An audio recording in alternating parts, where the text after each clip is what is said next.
Today I will be making some easy bookmarks. I use duct tape sheets, googly eyes, orange ribbon, a hole punch, and my glue gun.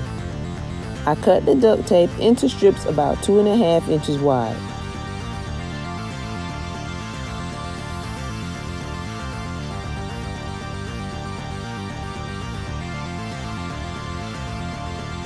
Using your glue gun, add the googly eyes in pairs all over the bookmark.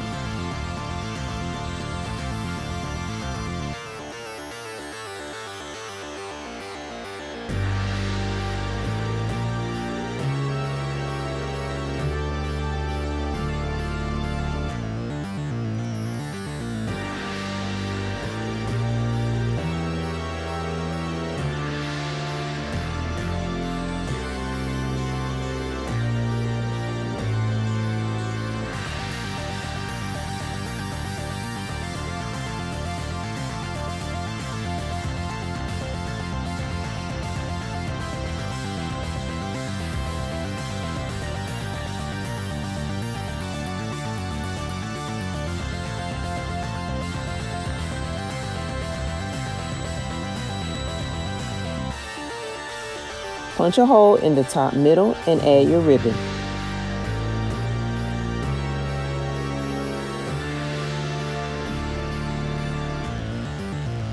Place in your child's favorite book for a little holiday scare. Thanks for watching and make sure to like and subscribe.